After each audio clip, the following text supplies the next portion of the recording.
नमस्कार, आप देख रहे हैं हिंद आवाज मीडिया और मैं हूं आपके साथ वैशाली।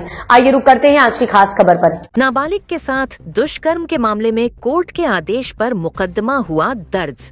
खटीमा कोतवाली क्षेत्र के अंतर्गत बीती 6 मार्च को शादी में जा रही नाबालिग किशोरी को अगवा कर जबरन शराब पिलाए जाने और जंगल में ले जाकर सामूहिक दुष्कर्म करने के मामले में न्यायालय के आदेश पर मुकदमा दर्ज कर लिया गया है।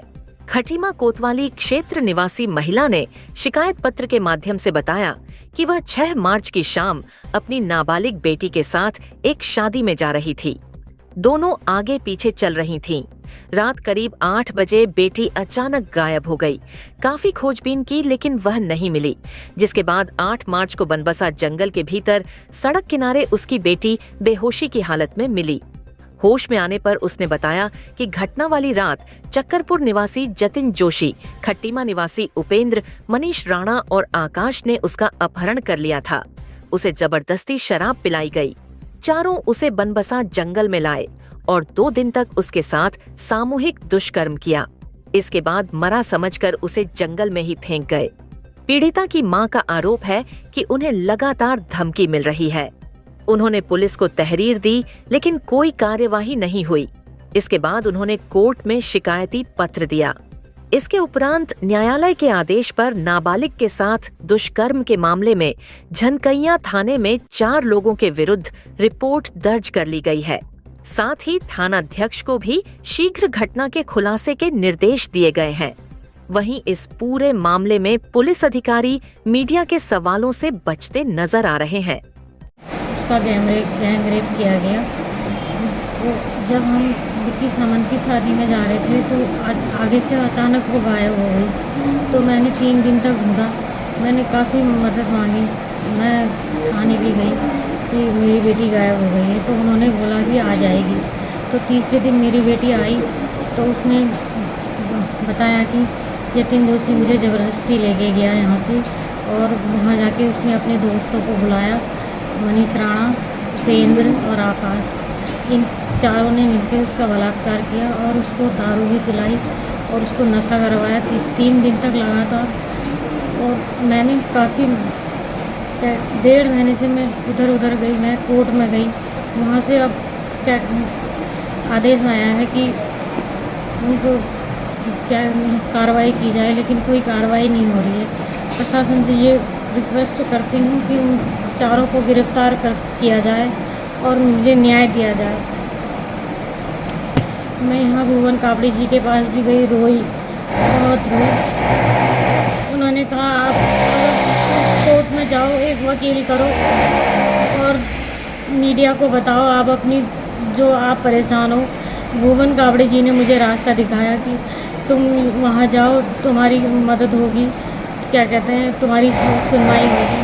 उन्होंने तब जाके मैं कोर्ट में गई। उसके बाद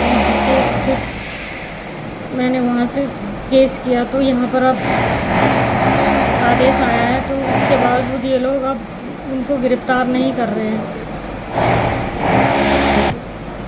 सीएम साहब से ये विनती करती हूँ कि मुझे न्याय दिया जाए। मेरी नाबालिग बच्ची है, अगर उनके दिल में दया है, उनके क्षेत्र के हम निवासी हैं। सीएम साहब से विनती करती हूँ कि मेरी बेटी को इंसाफ दिया जाए। हम आपके क्षेत्रवासी हैं, आपसे उम्मीद है हमें।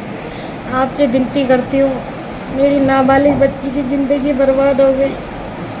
1.5 महीने से मैं इधर से उधर जा रही हूँ। मैं गरीब हूँ, मैं कुछ नहीं कर सकती हूँ, लेकिन वो लोग बहुत कुछ कर सकते हैं। अभी मैंने ये किया, हो सकता है वो कल हमें मार भी दें। इसलिए मैं उनसे विनती करती हूँ कि मेरे को न्याय दिया जाए, मेरी बेटी को न्याय दिया जाए, उन चारों को गिरफ्तार किया जाए,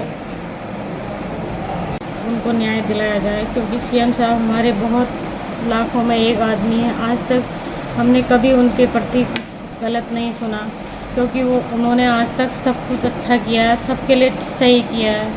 कुछ लोग उन्हें ऐसे ही बदनाम करते हैं, लेकिन हमारी नज़र में वो बहुत देवता आदमी है, भगवान आदमी है। मैं उनसे ये विनती करती हूँ कि मुझे न्याय दिया जाए और मेरी बेटी को न्याय दिया जाए और उन आरोपियों को गिरफ्तार किया जाए।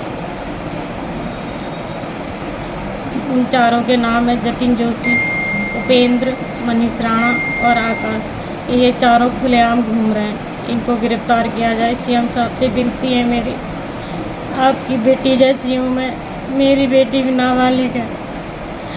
हमने आपके बहुत आपका नाम सुना है, बहुत आज तक आपने सबको न्याय दिया है, हर किसी को न्याय दिलाया है।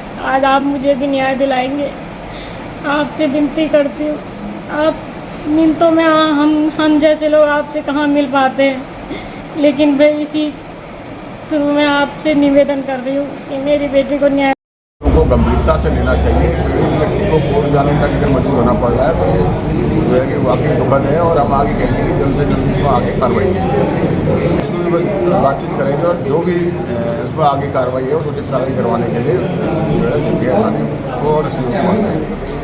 सरकार सिर्फ झूठी बातें करती है, कानून व्यवस्था, लूट, डकैती, हत्या और जो है कि रेप लगातार उत्तराखंड में बढ़ते जा रहे हैं, जिससे सरकार की लचर कानून व्यवस्था स्पष्ट दिखाई देती है। और हम हमेशा विधानसभा के सदस्य इस बात को कहते हैं कि उत्तराखंड की कानून व्यवस्था बहुत ही ध्वस्त हो गई है और सरकार को इसको गंभीरता से लेना चाहिए।